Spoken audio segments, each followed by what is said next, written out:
Excellences, Monsieur le Président de la République, Monsieur le Président de l'Assemblée nationale, Monsieur le Premier ministre, Madame la Présidente du Haut Conseil des collectivités territoriales, Monsieur le Président du Conseil économique et social et environnemental, Monsieur le Haut représentant du Président de la République, coordinateur du dialogue national, Madame la Présidente du Haut Conseil du dialogue social, Mesdames, Messieurs les ministres, Mesdames, Messieurs les représentants des partis et des coalitions de partis politiques, Mesdames, Messieurs les représentants du patronat, des centrales syndicales, de la société civile, honorables représentants des chefs religieux et coutumiers, Mesdames, Messieurs, en vos rangs, titres et qualités. Monsieur le Président, permettez-moi de dire juste un moment d'émotion que j'ai reçu et qui explique fondamentalement ma présence ici. Il y a 63 ans, je faisais partie des jeunes écoliers de plateau qui avons chanté ici, en haut, à la terrasse, le premier hymne de l'indépendance. Et tout à l'heure, lorsque l'hymne a retenti, je me suis retrouvée, j'avais 12 ans, en haut, avec le président Senghor, on levait le drapeau et c'est nous qui avons chanté pour la première fois l'hymne du Sénégal.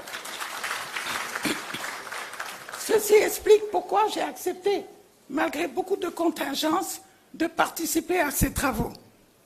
Il me revient donc cet après-midi le devoir de vous présenter, Monsieur le Président de la République, en ma qualité de présidente de la commission de synthèse, les conclusions de l'important travail abattu par les parties prenantes au dialogue national sous la direction d'éminentes personnalités. En effet, le cumul des événements de mars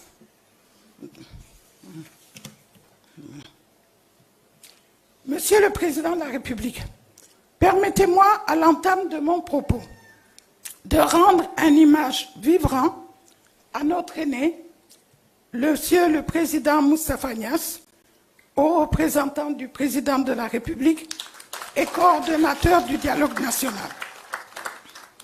Par son ouverture d'esprit et sa disponibilité, il a su accompagner de manière méthodique, sage et éclairer le comité de pilotage, ce qui a permis à toutes les commissions de travailler dans de bonnes conditions matérielles et intellectuelles. Le résultat se décline au travers de 2 rapports que M. Moustapha Niasse vous présentera tout à l'heure.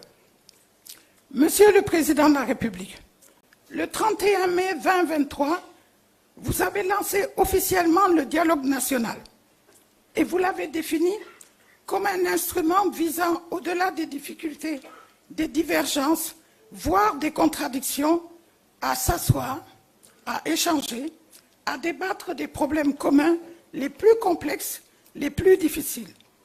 C'est une pratique très répandue dans nos sociocultures, car elle permet, dans la concorde, de résoudre beaucoup de difficultés. Et sur le plan politique, le dialogue a permis de régler beaucoup de contentieux au-delà des clivages idéologiques. Monsieur le Président de la République, en fait, en une dizaine de jours, il a été possible de mobiliser de nouveau des centaines de citoyens, des institutions, des organisations syndicales, du patronat et des travailleurs, des organisations paysannes, la société civile, des associations de femmes et de jeunes, des associations professionnelles, des artistes, des sportifs, des personnes vivant avec un handicap, des partis politiques d'ici et de la diaspora, des marchands ambulants, des individus venus tout seuls, des corps de métier venus en masse. Tous étaient mus par un fervent désir de s'engager pour défendre la République. En effet, le cumul des événements de mars 2021 et de juin 2023 a provoqué une prise de conscience de l'urgence de réfléchir sur les voies et les moyens de préserver la paix, la sécurité et la stabilité de ce pays face aux menaces internes et externes, mais aussi de chercher des solutions pérennes aux problèmes structurels que vivent encore la majorité des Sénégalais. Ces problèmes sont accentués par l'inflation galopante, la pandémie du Covid-19, la guerre Ukraine-Russie et les menaces à nos frontières. Les jeunes en particulier ont été la cible des préoccupations car du fait de leurs frustrations multiples, ils sont une cible facile à travers les médias sociaux pour toute tentative de déstabilisation. C'est donc dans un élan patriotique et un engouement exceptionnel que se sont déroulées jusque tard dans la nuit, parfois, les réunions des commissions. Oui, les échanges, les débats ont été parfois vifs, mais toujours dans le respect des individus, des institutions et en toute indépendance, malgré les diversités de croyances, d'appartenance politique et idéologique. Ce travail a été rendu possible par les documents issus du dialogue national de 2019-2020, alors dirigé par le président Famara Sagna, interrompu à cause de la crise sanitaire. Grâce à ce fonds de dossier d'une grande qualité, il a été possible en quelques jours, avec de nouveaux arrivants, d'introduire des amendements, de nouvelles recommandations et propositions qui ont amélioré le produit fini.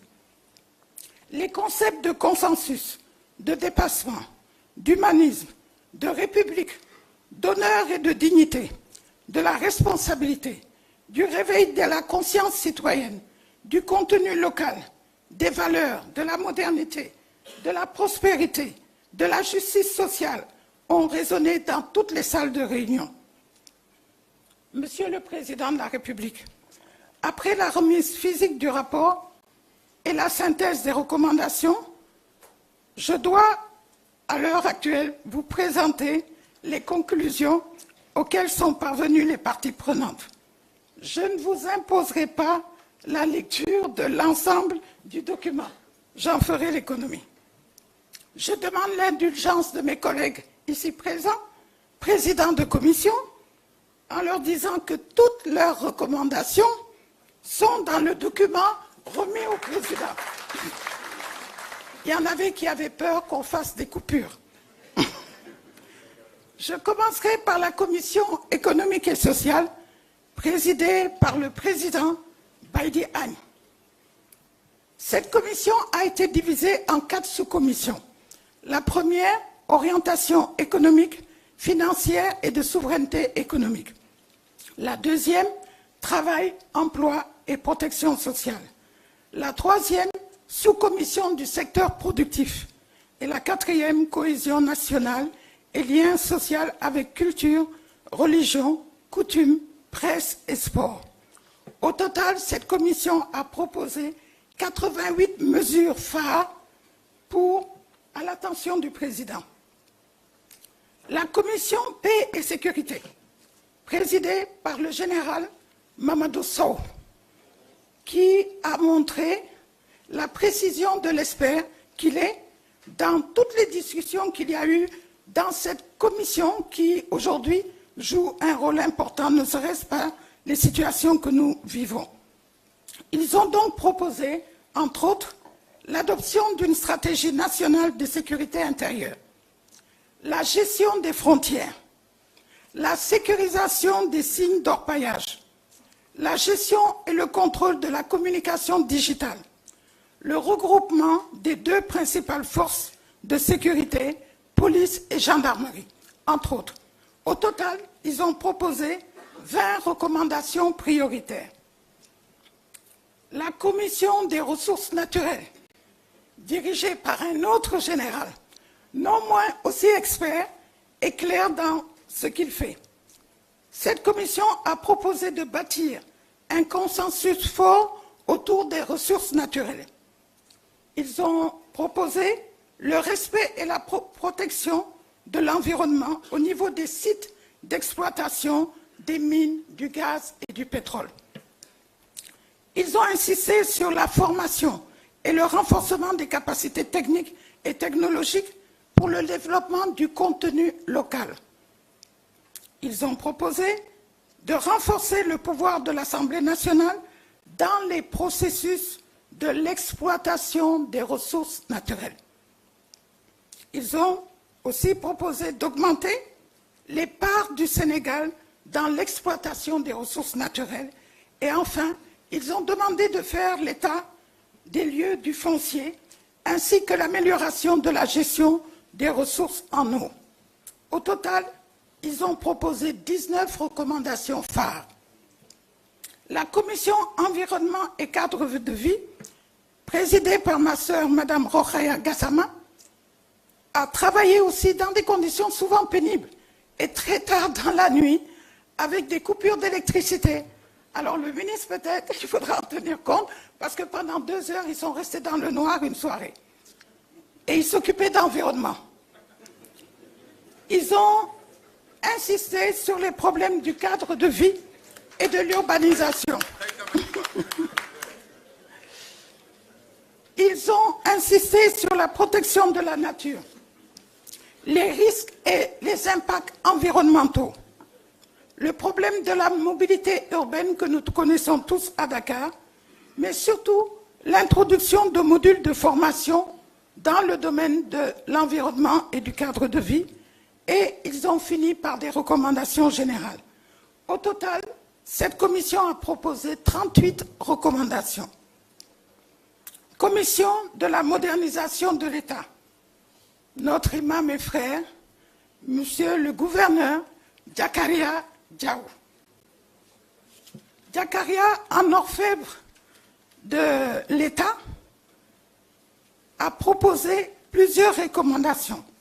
Et ces recommandations suivent d'abord au titre des institutions constitutionnelles, ensuite par rapport au fonctionnement de l'administration publique, au titre des ressources humaines, au titre du système de contrôle et finalement au titre de la lutte contre la criminalité économique et financière.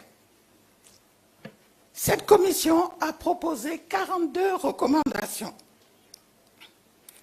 Commission décentralisation et territorialisation des politiques publiques, présidée par l'ambassadeur Seydou Nourouba.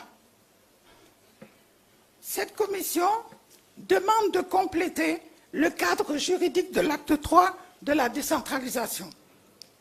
Il demande aussi l'opérationnalisation du concept de territorialisation des politiques publiques et demande de poursuivre les réformes de la décentralisation et finalement de promouvoir la fonction publique locale et de renforcer l'accompagnement des collectivités locales par les services techniques de l'État. Cette commission a proposé 15 recommandations générales. Commission culture, art, jeunesse et sport. Le président Agnès vous a expliqué tout à l'heure les changements intervenus. Présidée par le docteur Philippe Abraham Biramtine. Ils ont divisé la commission en 3 sous-commissions.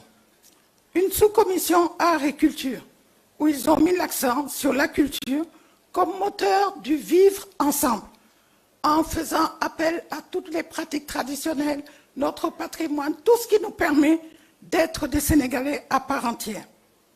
La sous-commission jeunesse, qui a attiré beaucoup d'attention, a demandé de renforcer l'accès des jeunes aux moyens modernes de l'agriculture, de l'élevage, de la pêche, couvrant toute la chaîne de valeur.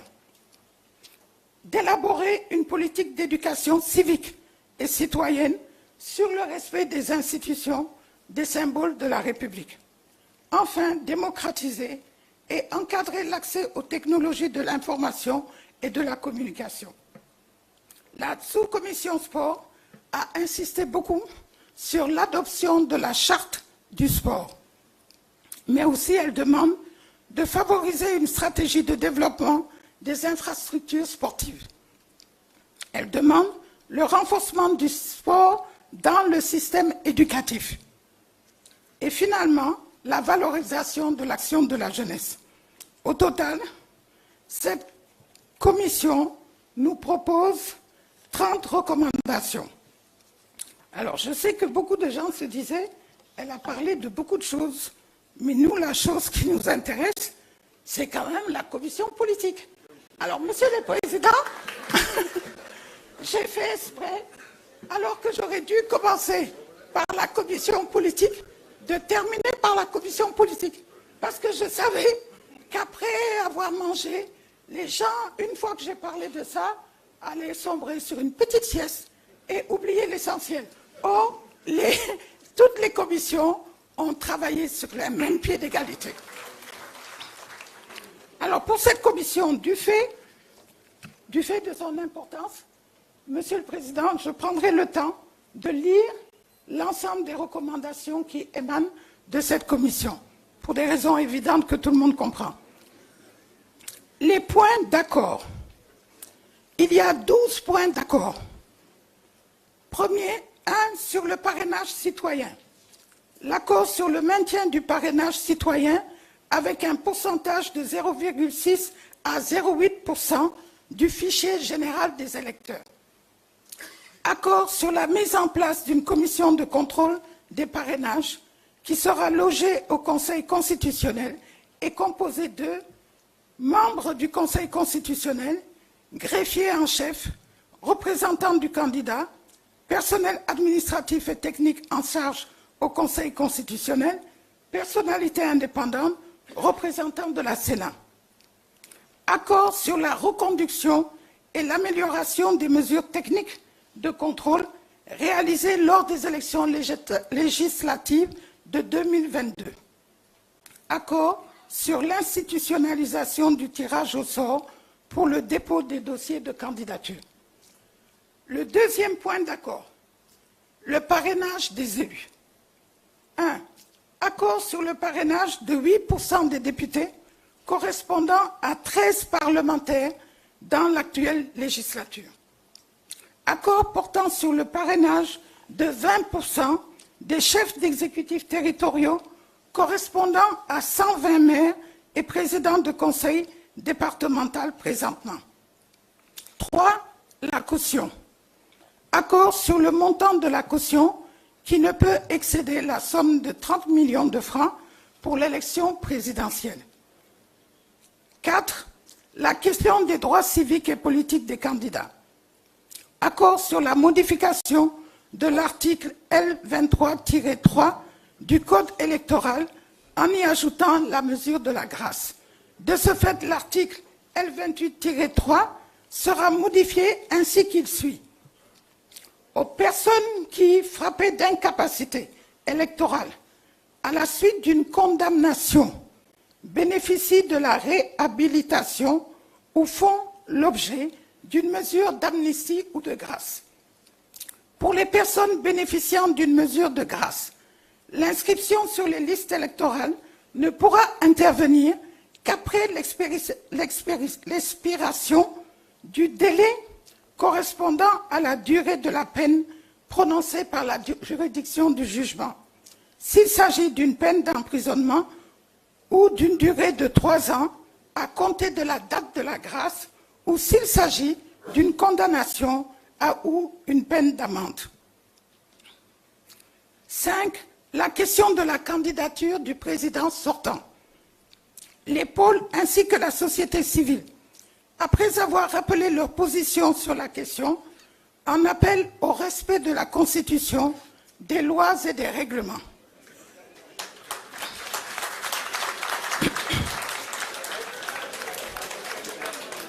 6. La modification de l'article L29 du Code électoral. Accord sur la modification de l'article L29 du Code électoral.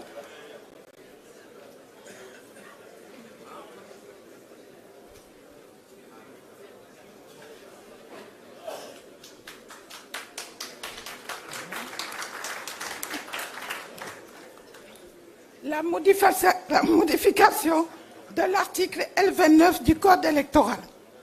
Accord sur la modification de l'article L29 du Code électoral en y intégrant la limitation de l'inéligibilité permanente. L'article L29 sera modifié ainsi qu'il suit. Cette interdiction d'inscription sur les listes électorales ne concerne que ceux qui sont condamnés pour crimes, trafic de stupéfiants et pour des infractions portant sur les deniers publics, à l'exception des cas prévus à l'article L23-3 du Code électoral. Pour les autres infractions, L28-3 du Code électoral. Il y en a qui... Pour les autres infractions, cette interdiction est de 5 ans après l'expiration de la peine prononcée. 7. Le bulletin unique à l'élection présidentielle. Accord sur la commande d'une étude de faisabilité sur l'opportunité ou non de l'utilisation du bulletin unique après l'élection présidentielle du 25 février 2024. Après l'élection présidentielle du 25 février 2024. 8.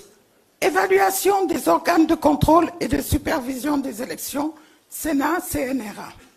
En ce qui concerne la Sénat, la question du renouvellement des mandats a été relevée, nonobstant l'accord sur la mise en place d'une commission d'évaluation de la Sénat et du CNRA. 9. Les modalités de contrôle et d'audit du fichier électoral. Accord sur la prise du décret cité à l'article L49 du Code électoral relatif aux modalités d'accès et de contrôle du fichier électoral. Accord sur l'opportunité d'un audit du fichier électoral après l'élection présidentielle du 25 février 2024. 10. La révision de l'arrêt de la Cour de répression de l'enrichissement illicite, créée en date du 23 mars 2015. Consensus sur le principe de la révision de l'arrêt de la Cour de répression de l'enrichissement illicite, créée en date du 23 mars 2015, conformément aux instruments juridiques en vigueur. 11. Modalité de désignation du chef de l'opposition. Celui qui est arrivé deuxième à l'élection présidentielle est désigné comme chef de l'opposition. 12. La création d'un comité de suivi. Accord sur la création d'un comité de suivi par le gouvernement pour discuter sur les points joints en annexe. Les points de désaccord ou de non-accord, comme l'a si bien dit le président. Non-accord donc sur 1. Divergence sur l'organe de tutelle en charge des élections. Les non-alignés, l'opposition et la société civile réaffirment la nécessité d'un organe de tutelle indépendant avec une personnalité consensuelle à sa tête. À défaut, il est proposé de créer un ministère chargé des élections dirigé par une personnalité non partisane, tandis que la majorité retient que le système actuel a suffisamment produit des résultats appréciables, gage de la crédibilité de notre système démocratique. 2. Le cumul de la fonction de chef de l'État et de chef de parti. 3. L'arrêt des poursuites et la libération des détenus. 4. La déchéance électorale comme peine complémentaire. Les points non abordés, non épuisés. Il y en a 2. Le rôle et la place de la justice dans le processus électoral. 2. Modification de l'article L57 du Code électoral. Les déclarations fortes de cette commission. La commission déclare que le respect des institutions de la République est un devoir impérieux pour l'ensemble des citoyens, notamment l'observation par tous des règles édictées par la Constitution, les lois et les règlements en vigueur au Sénégal. 2. Condamne de façon ferme toutes les violences constatées dans notre pays, d'où qu'elles viennent et quelle que soit leur nature. Liste des points à discuter pour le comité de suivi, le bulletin unique, l'audit du fichier électoral, la révision de l'article 87 de la Constitution, le statut de l'opposition, le cumul des postes, l'accès aux médias d'État. Voilà pour la commission politique. Ça valait la peine d'être entendu. Monsieur le Président de la République, vous avez ainsi dans ce travail environ 270 recommandations fortes et pertinentes, fruits de ce dialogue que vous avez initié. Ces recommandations, adossées à des axes prioritaires, sont susceptibles de contribuer au processus de développement économique et social de notre pays, mais aussi à sa paix, à sa sécurité et à sa stabilité. J'ajouterai 2 points forts, unanimement ressortis lors des réunions de restitution. 1. La forte demande pour un retour au service militaire obligatoire. 2. La mise sur pied d'un comité de suivi inclusif de la mise en œuvre des recommandations.